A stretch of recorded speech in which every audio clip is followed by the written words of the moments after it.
Professor Ananya, shall I start? Yeah, please. Hi. Can you hear me? Yeah. Hi, I'm Ananya. I work as an archivist at Archives at NCBS. We are a public collecting center for the history of science in India. What that means is that we preserve, collect, and make accessible material related to culture and practice of science in India. We are right around the corner. If you'd like a tour of the archives, we are open to the public from every weekday, from 10 a.m. to 5 p.m. So we'll be happy to show you around the archives. Today, it's a pleasure to introduce Professor Ananya to all of you. Professor Ananya Vajpeyi is from CSDS in New Delhi. She works at the intersection of intellectual history, political theory, and critical philology. She's the author of the award-winning book, Righteous Republic, The Political Foundations of Modern India, and is currently completing a new book titled Sanskrit, The Modern Life of an Ancient Language, which brings us to the talk today, which looks at the place of Sanskrit in Carnatic music, Kudiyattam Theatre, and Bharatanatyam Dance as a contemporary performance art form in India. Over to you, Professor Ananya.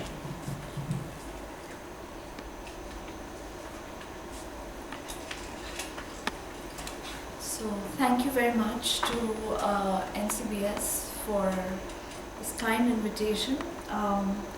I've spoken a few times to scientists about my project, and I hope that it'll be as much fun this time as it has been in the past. Let me tell you a little bit about the book before I get into today's talk. My book is called The Modern Life of an Ancient Language, and in it I try to explore different dimensions of Sanskrit roughly from the late 19th century to the present. And I try to understand why a classical language, which some people consider a dead language, has so much significance even in our own time. What are the ways in which this significance manifests politically, socially, culturally, and most important in terms of its symbolic value. As you know, Sanskrit is not a language that has any ethno-linguistic group associated with it, or that has an actual community of speakers for whom this is their primary language. So it has an odd position as something that very few people have access to, and at the same time is immensely important whenever we try to consider Indian history, Indian civilization, Indian culture, and increasingly Indian politics as well. So my book as a whole is exploring different aspects of the life that Sanskrit has today. And in today's talk, I'm going to be looking at the performing arts, where Sanskrit seems to thrive and flourish and be used quite regularly and routinely, and it seems quite accessible to large audiences. I'll be concentrating on three classical forms, so-called classical forms, all of which are found in South India and originate historically in different parts of South India. That is Carnatic music, Bharatanatyam, the dance form, and Kudiyattam, which is Kerala's performance, Sanskrit performative theatre. And I'll just say something about each one of these. I should say that I'm not an expert by any means in any of these forms per se, and their technical aspects, even their histories in a sense, are not my concern. My concern is, what is Sanskrit doing in and through these forms? Has it always been part of them? Has it gained greater prominence in modern times? Is it now sort of losing that prominence on accounts of efforts to declassicize or democratize these arts? And the story is slightly different for for the three forms. So I just want to focus on that rather than on the forms per se, whether critically or descriptively.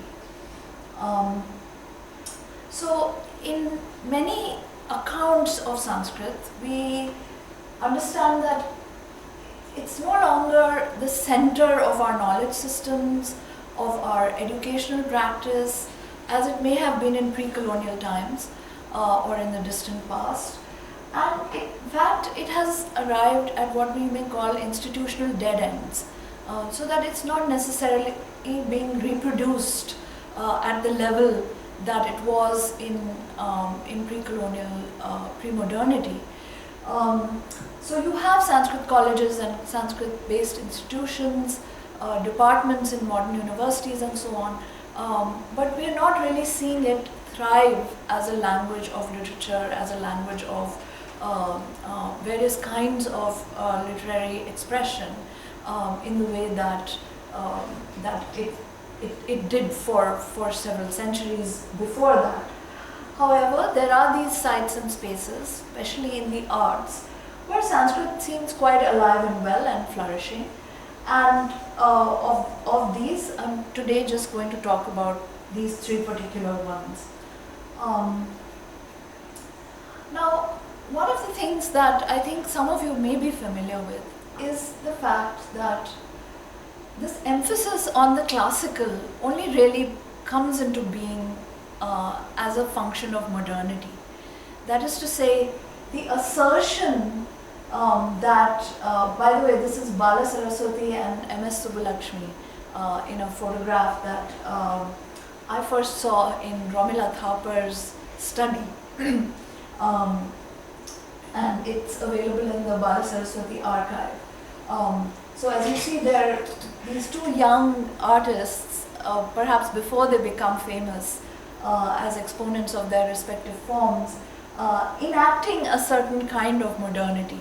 They're wearing Western pajamas and they're smoking cigarettes, and they don't look at all like how they end up looking ultimately as the MS and the Bala Saraswati that we know.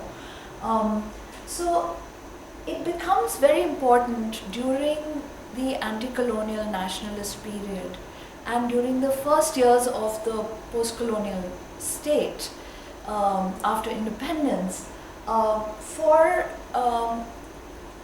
India to assert that it has these long traditions of every possible kind, whether they are literary or historical or cultural or performative, or even traditions of scientific knowledge and scientific inquiry for that matter.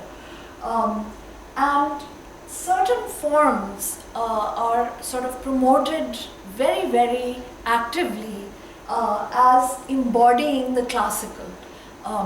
And the way in which their story is narrated is to say that they have an ancient history, they go back, whatever it is, 5,000 years, go back to the Vedas, go back to Bharata's Natya Shastra, and these traditions have been preserved over millennia, and now they are part of the inheritance and the heritage, in a sense, of the new emerging nation. And India too can claim that it has this long cultural life, and that it is a civilization in every sense of the term. And in all of these sorts of claims, Sanskrit tends to play a very important role. One of the reasons for that is that it has always been associated with elite culture, with cultural power throughout its history.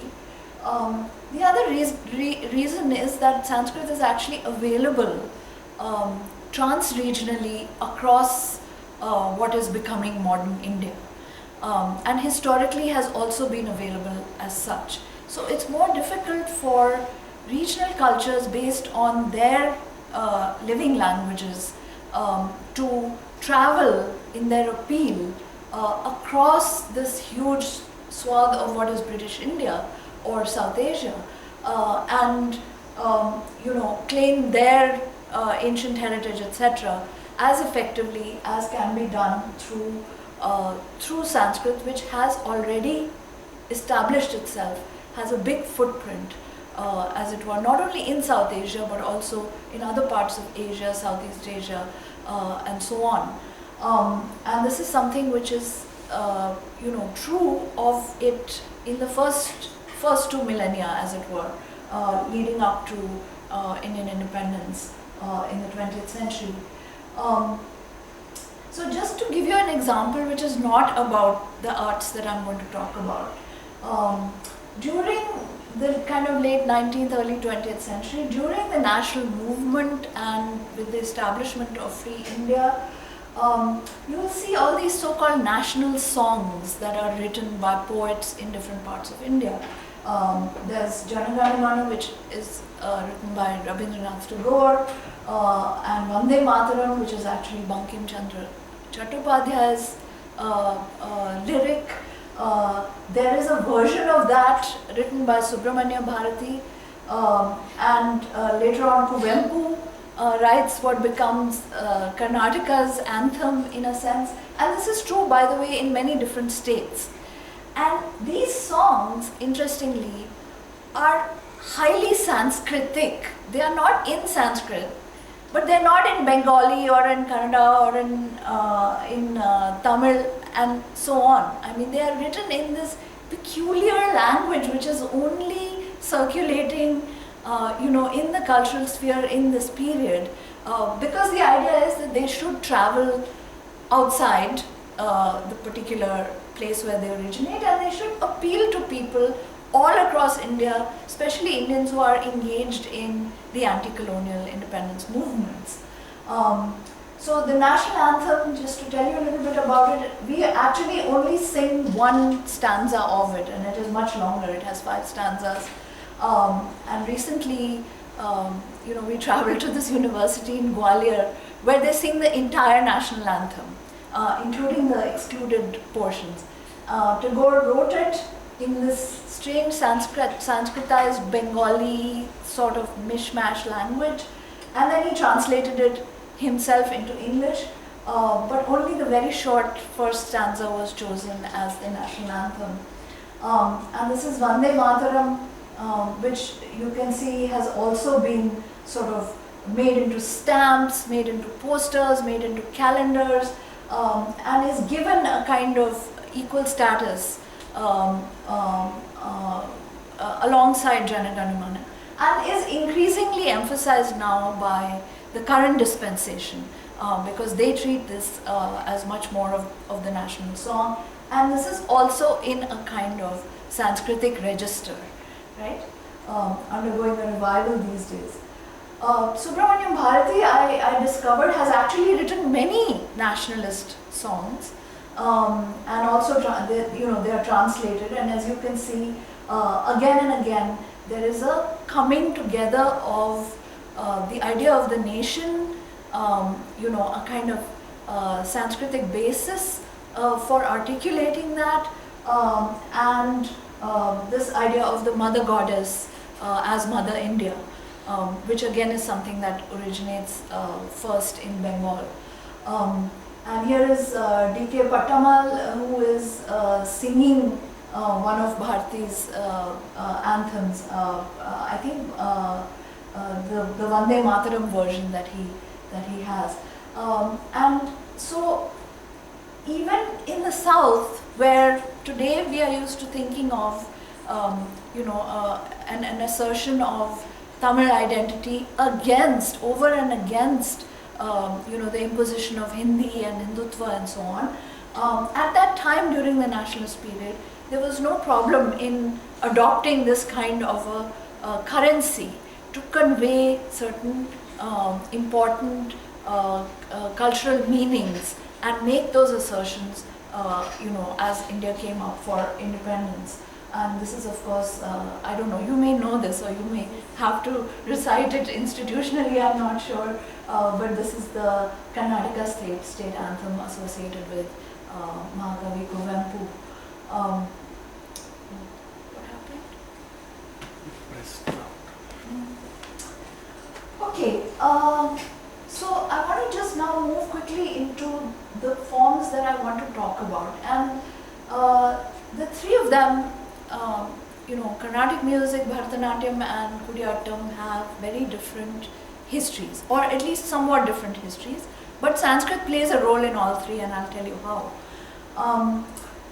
As far as I've been able to read in the scholarship, historical scholarship, the Maratha court in Tanjore is really, the place where Carnatic music, in the sense that we understand, begins, and thereafter also Sadir, which is the form that then becomes Bharatanatyam, and these forms of music and dance have a lot to do with the patronage provided by the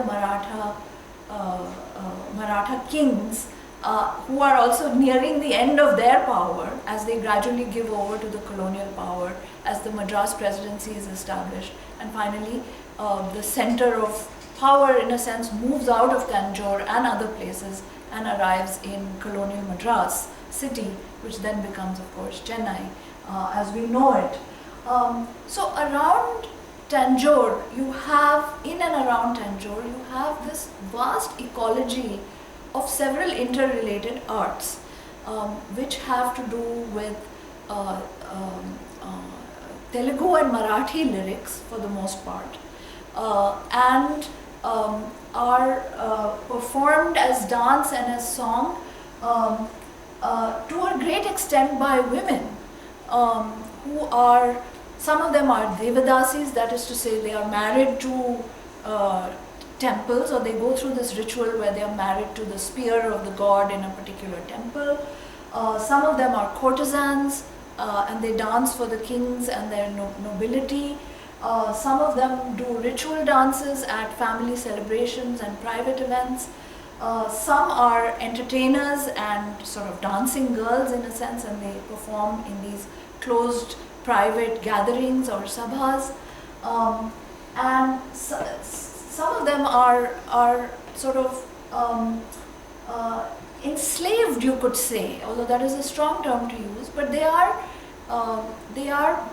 in the pay of the king and also under protection of the king, as available for unmarried, non-marital, extramarital sexual favors, alongside whatever entertainment and so on that they provide. So along with them there are male musicians, instrumentalists, teachers, dance masters, music teachers and so on. And there is a whole vast community of these people in pre-colonial Tanjore, later on in colonial Tanjore as well. And they belong to various castes, they belong to various communities.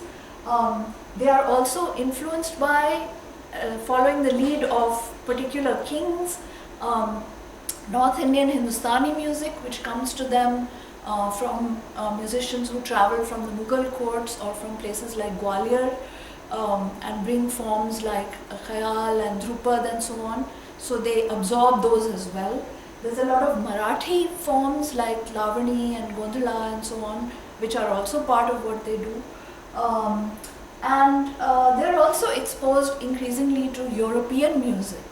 And that's how you get forms like the Notuswara Sahityas, which some of you may have heard, which are basically taking not just Western tunes and Scottish music and so on, but also taking in instruments like the violin and the harmonium from Western music and concert and chamber music, and bringing them into the repertoire, which is a melange of these different traditions. One of the things that begins to happen as the Tanjore, the Maratha and the Nayaka kingdoms begin to give over to the British, is that increasingly these communities of dancers are simply referred to as nautch girls, and they are also then sort of brought into the service, especially of the British Army. And they're supposed to be available in military encampments and so on, wherever there are soldiers of the British Army. And in fact, I was reading just the other day that the first Indian Contagious Diseases Act, the law governing contagious diseases, actually comes into being as a result of the fear that these so-called Devadasis and Nach girls may be carrying venereal disease and infecting the soldiers with whom they are consorting. And so there begins to be an effort on the part of the state to surveil these women, the way they live, their cleanliness, their hygiene, their living conditions, and their state of health or ill health, and so on.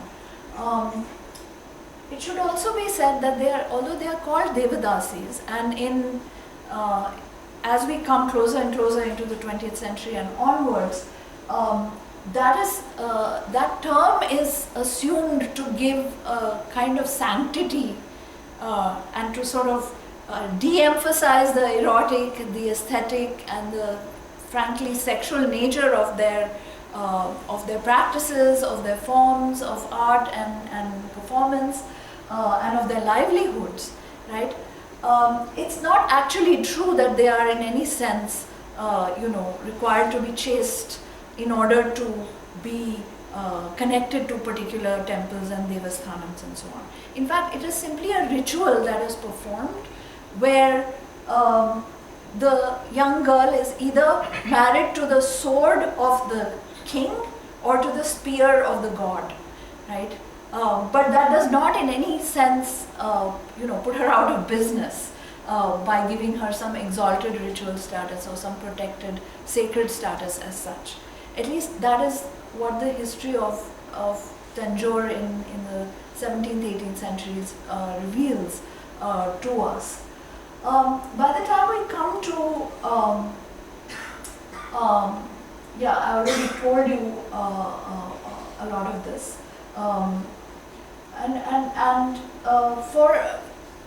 I should say that for Carnatic music, it's a slightly different story because the important composers, the so-called Trinity, who established the sort of canon of the lyric repertoire of Carnatic music, Tyagaraja, Shyama Shastri and Muthuswami Dikshita, right? They already write their songs and their poems in Telugu primarily and in Sanskrit as well, right? So that Sanskritic element is present in this case much more strongly than you see it in Sadir and in the dances of the Devadasis, right? These are just popular images. We don't really have much of a sense of what they look like. Now, as we move into colonial presidency and then into colonial and post-colonial Madras, a lot of things happen. The first is a very strong anti-Nach movement, where communities associated with these types of art forms are, especially the dancing girls, so to speak, are characterized as though they constitute a caste, which the British call the dancing girls caste, right? And they are then sought to be, in a sense, marginalized or controlled and eventually almost criminalized or delegitimized. And there's a long case history of how this is sought to be done, through the courts. But one of the things that happens is that you'll find interestingly that a figure like Gandhi and a figure like Periyar actually converge on this issue of being against Nach, right? Against Nach, meaning against what the Devadasis do. And they collaborate in a sense, coming from very different politics, in trying to rehabilitate these women, which important activists of the time, including many women, see as a way of liberating them from sexual slavery, so to speak, and from this demeaning profession, and from prostitution, what is ultimately seen as a euphemism for prostitution.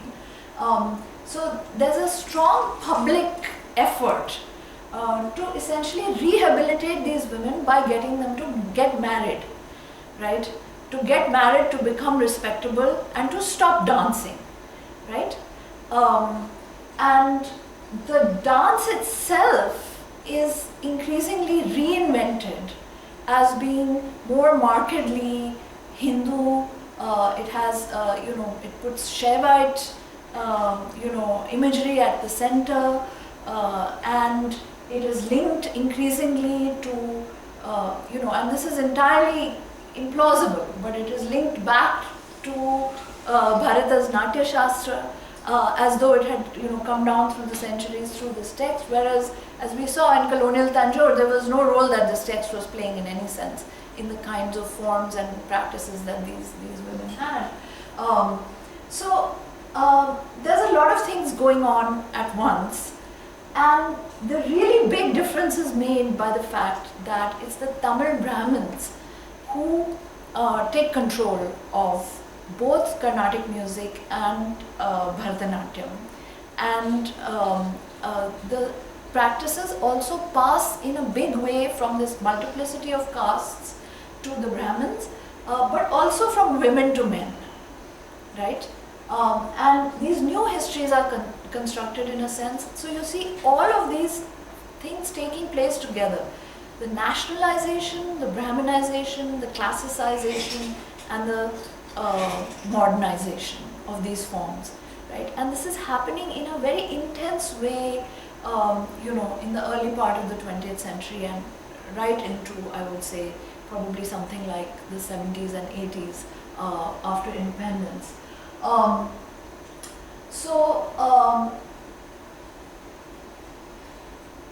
This is, part of this, the Brahmanical takeover, which is also something that nationalist leaders push, right, is the setting up of certain kinds of institutions which are now going to be recognized. So this is not going to be a series of practices that go through families or particular lineages of uncertain caste status. They are going to establish these institutions in urban Madras, and they are going to be the arbiters of what is canonical, what is the right way to practice, which ragas you're going to sing, which lyrics are going to be sort of considered legitimate, and what are the markers of virtuosity, both in the dance and in the music.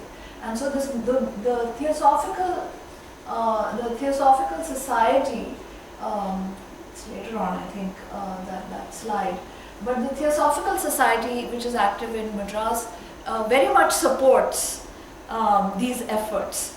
And so interestingly, the Music Academy, the Madras Music Academy, is set up in conjunction with the meeting of the Indian National Congress in 1927 in Madras, and it has a big support, big push coming from the Theosophical Society, right? So these are all forces that are converging, and then we get many other institutions like Kalakshetra and so on, and a number of figures who are involved in this process of classicization and Brahminization, like Rukmini Devi Arundale, and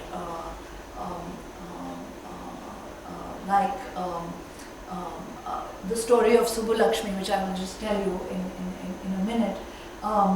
These movements as well, the Tamil Isai, so the Isai Vegalars are essentially a community who are descendants of Devidasis, right?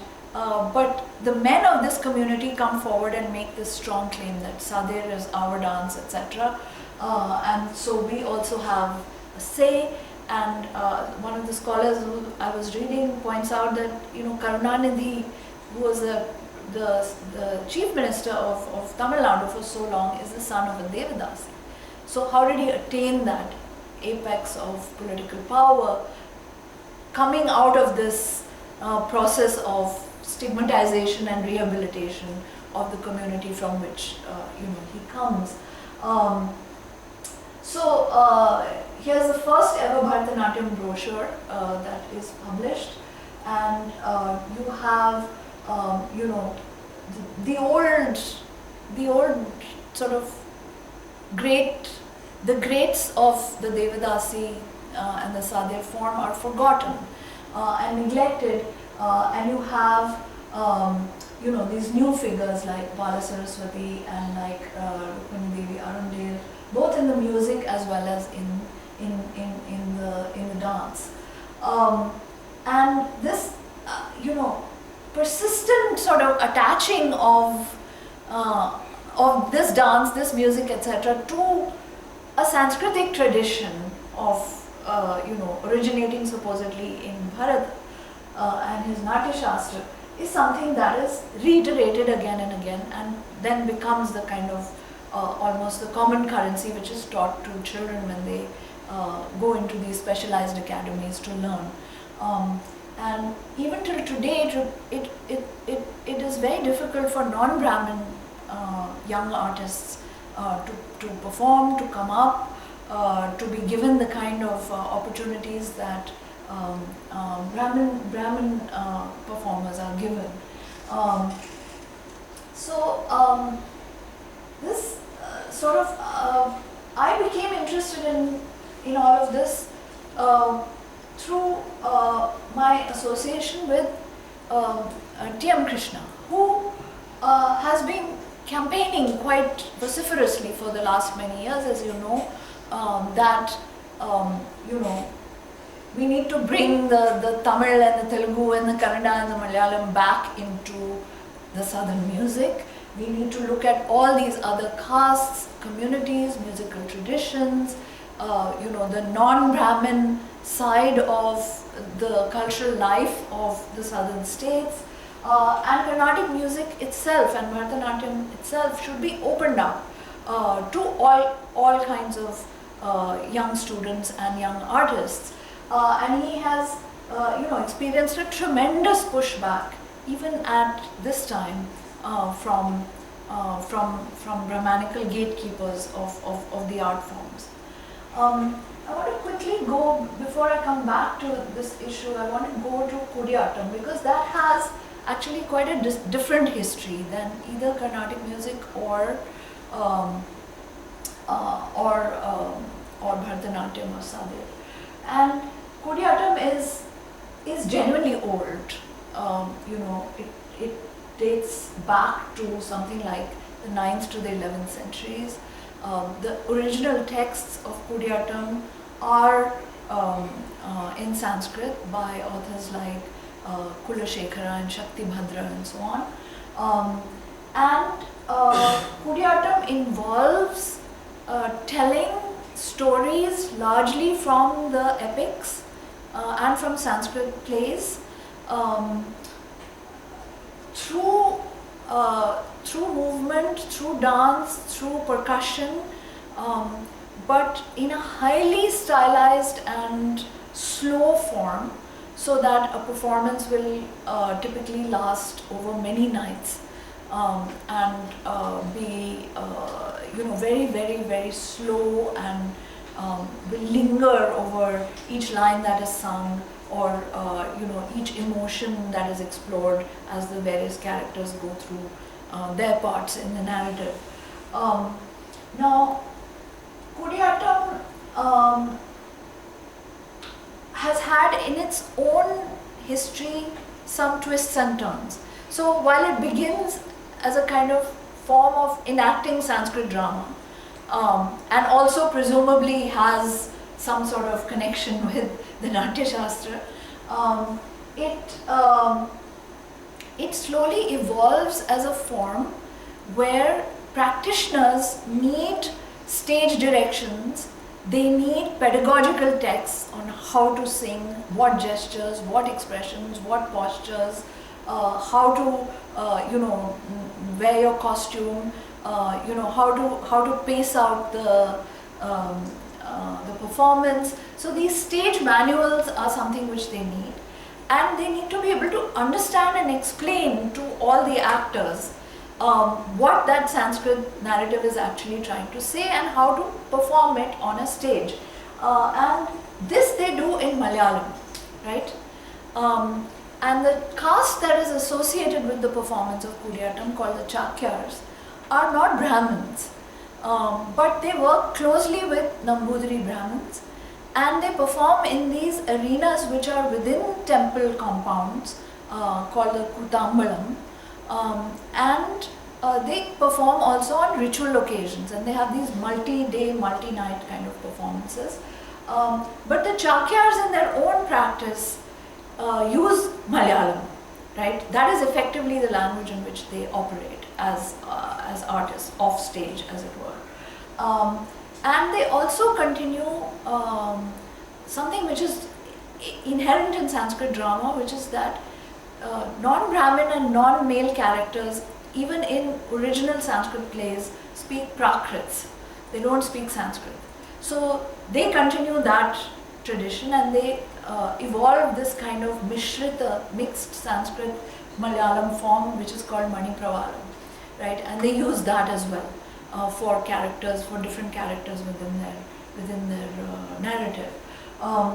So Kudiyattam, in a sense, has that lineage of coming out of Sanskrit, of retaining the centrality of Sanskrit, and then adapting it for use in a linguistic area, in a cultural zone where Malayalam is the primary language. But this is something which comes quite late, between the 14th and the 18th centuries, right? And increasingly in the 19th and 20th centuries, you see that Kudiyattam begins to be like an endangered art form. I mean, it really falls out of practice, out of use. It loses its audiences because the entire structure of castes, how Nambudiris and Nambyars and Bhattas and and Chakyars are connected to each other, the economy centered around the temple and its ritual practices, all of that begins to collapse, and the Chakyars are not able to sort of sustain this form, in the old way. And in a sense, the fact that they don't go more aggressively for a kind of national register, right, by emphasizing the Sanskrit, means that they are soon elbowed out by forms like Kathakali and other kinds of forms that are coming out of this Kerala region. But Kudiyattam kind of tends to take a back seat, right? So the origins of Kudiyattam are in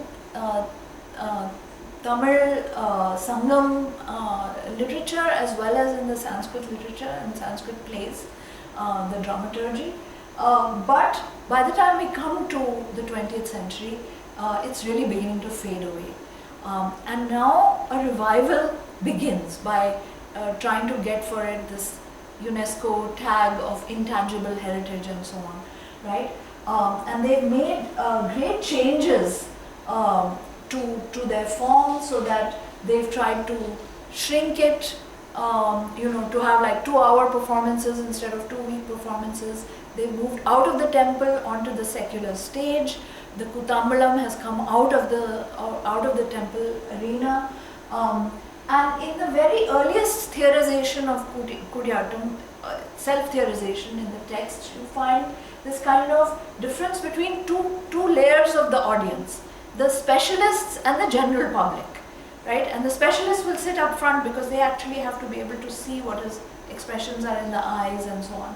And the Nana Loka is just, the general populace which is hanging around there in the back and continuing to talk and not necessarily following every little detail.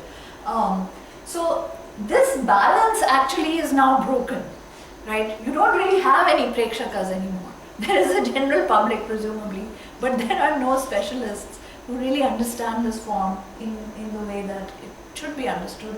And therefore, I've been following this group very closely through the scholar David Schulman, in Mudikulam. It's called the Nepatya group, led by Margi Madhu Chakyar and his wife Indu, and the whole family. They perform. I've been going to watch them now for about 10 years, and they are slowly gaining an international reputation. They perform in stages all over India, all over the world, and so on.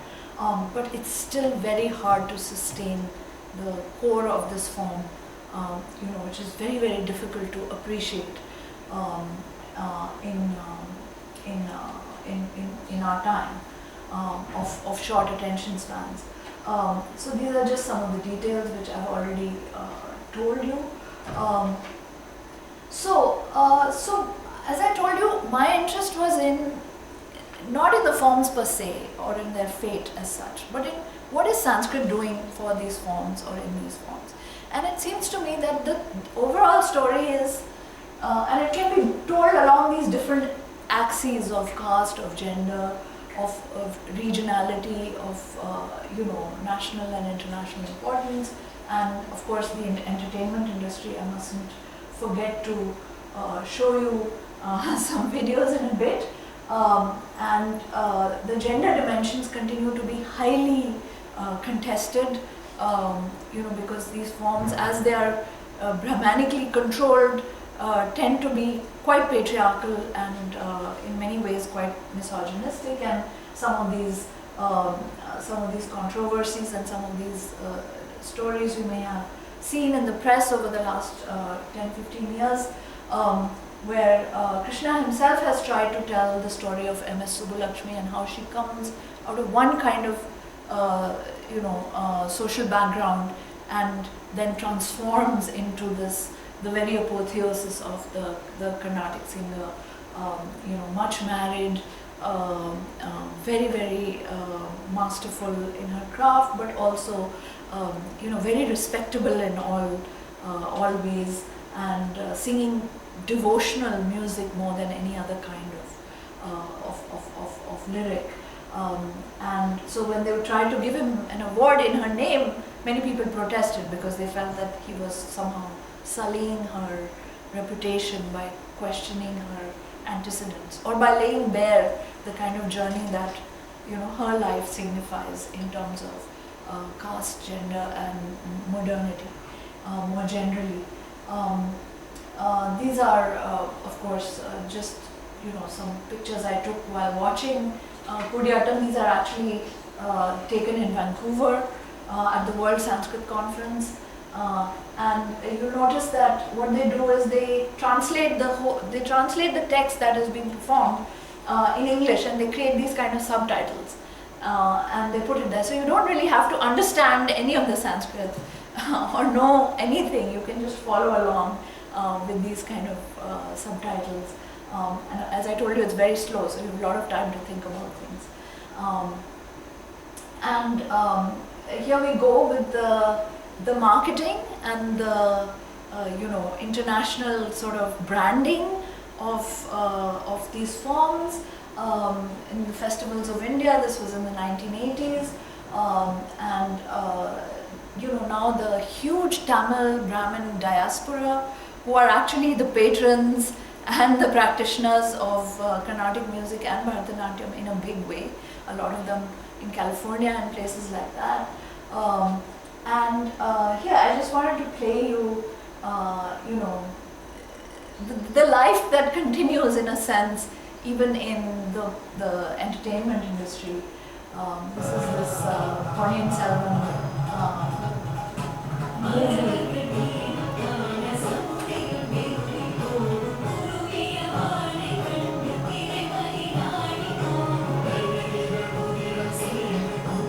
So you see that's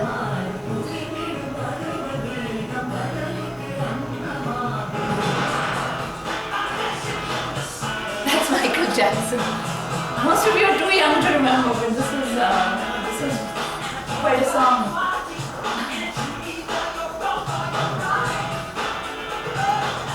It's actually an Odyssey dance. Okay. So it seems like historically, Sanskrit has different relationships to these three different forms, right? It's somewhat important in the origins of Carnatic music. It is not very important at all in sadir and other forms of courtesan and dance that you find coming out of a place like Tanjore in pre-colonial times, and it's very central to Kudiyattam. But what is happening in the present and during the nationalist movement is when these forms are taken as symbols of India's modernity, given the labels of classical, given a nationwide kind of exposure, and claimed by Indians as theirs, even if they have no understanding. Somebody in Bengal may not know anything about Bharatanatyam, or somebody in Maharashtra may not know anything about Odissi, but these become kind of pan-India forms, and the state pushes that in a big way, even after independence.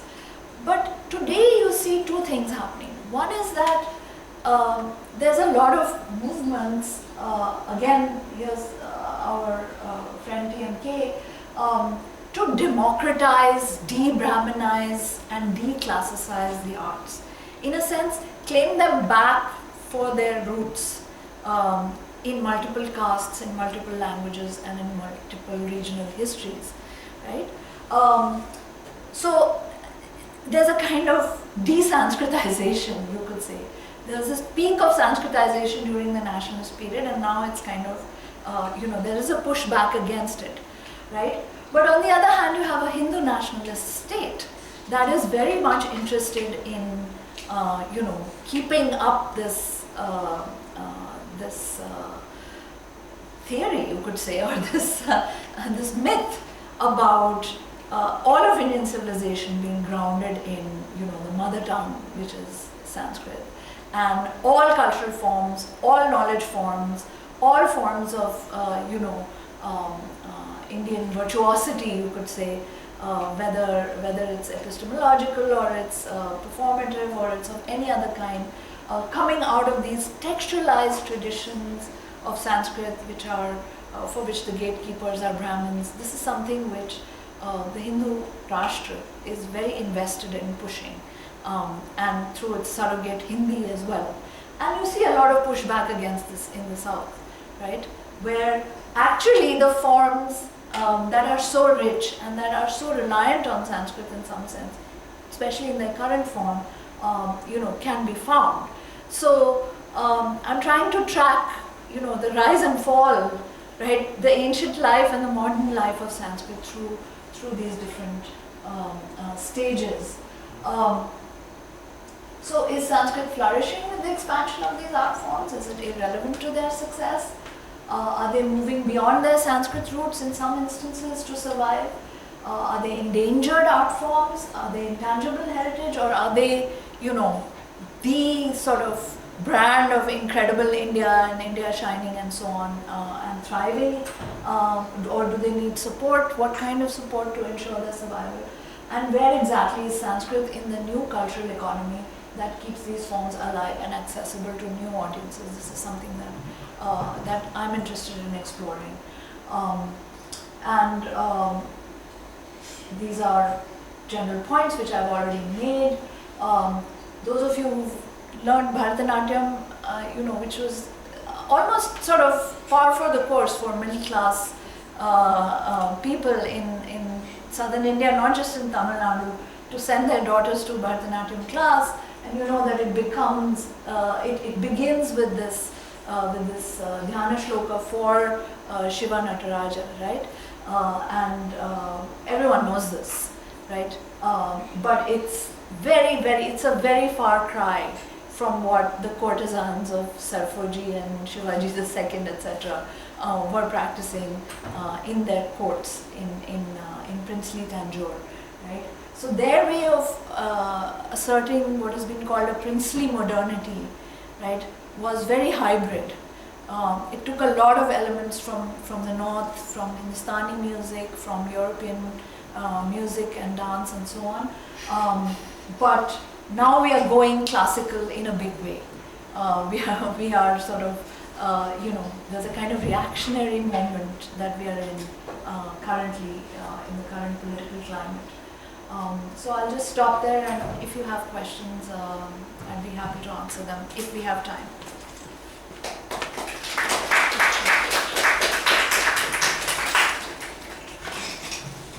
If you have any questions, I'll be happy to pass them on.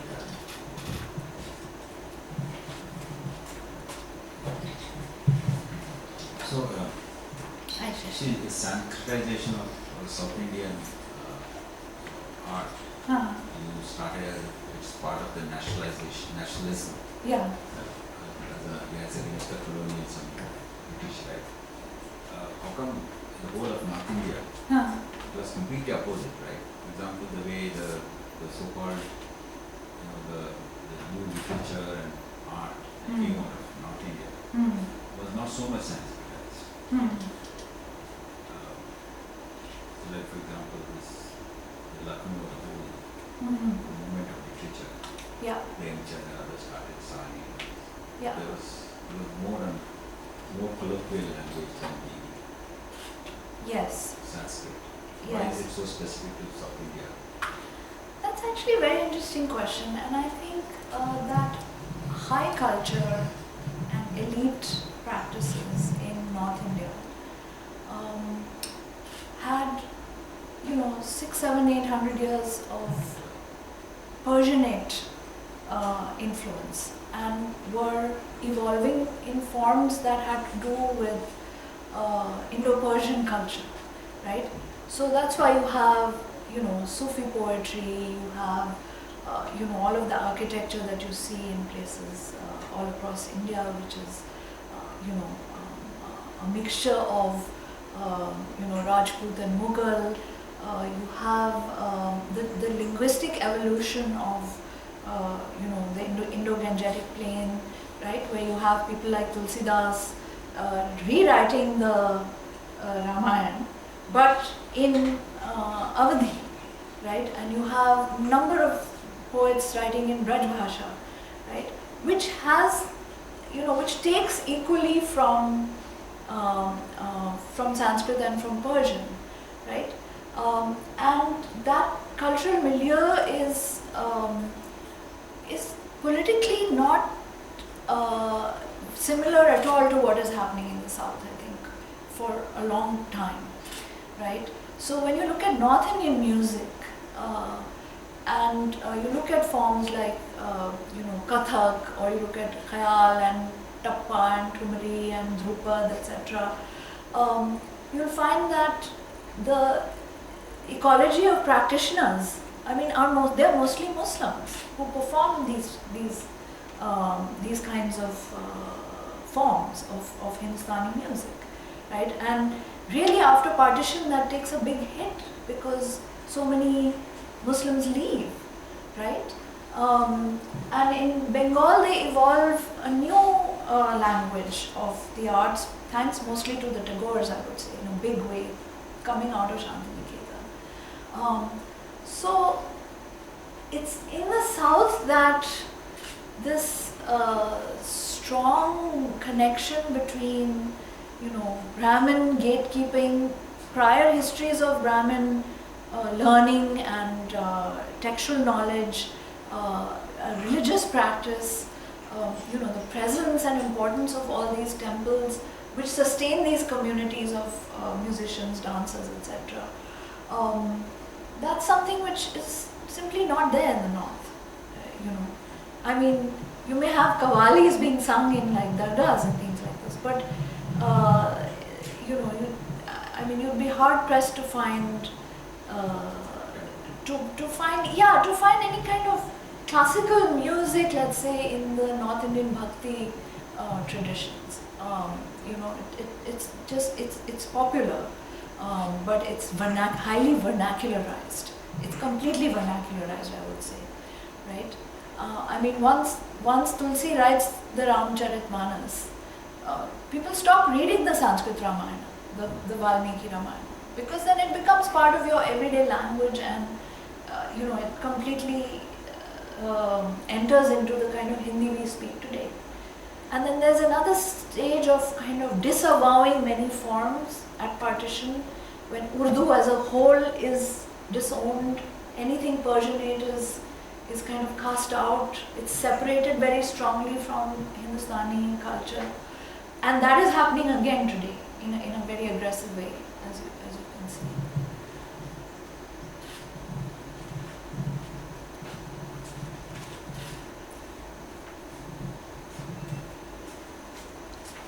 I mean, the fact that even between Tamil Nadu and Karnataka, or Tamil Nadu and Kerala, there's so much historical difference in terms of to what extent they're affiliating with a nationalist narrative or not. But this nationalists are really not necessarily opposing the British, more to align with the British elitism, right? Because if you look at the Tamil Brahmins are the first one to adopt English, right? And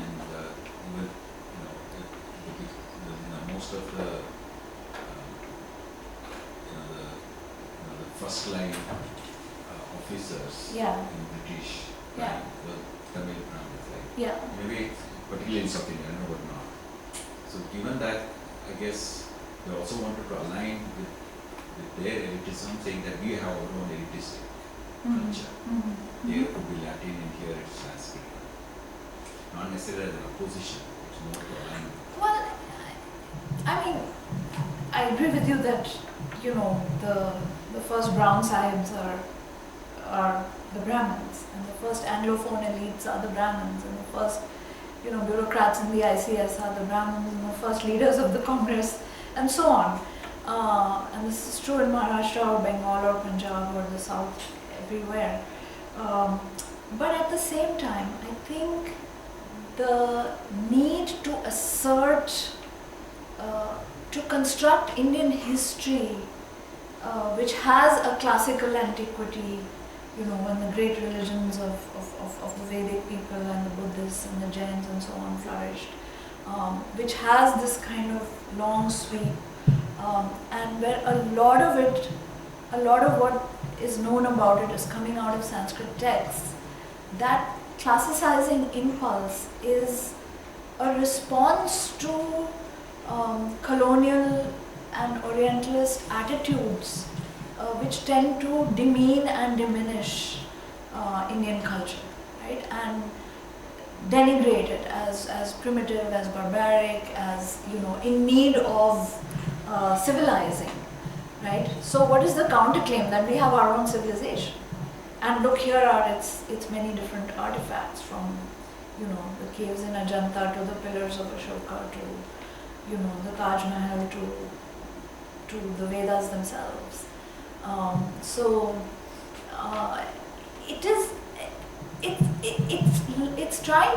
It's countering the colonial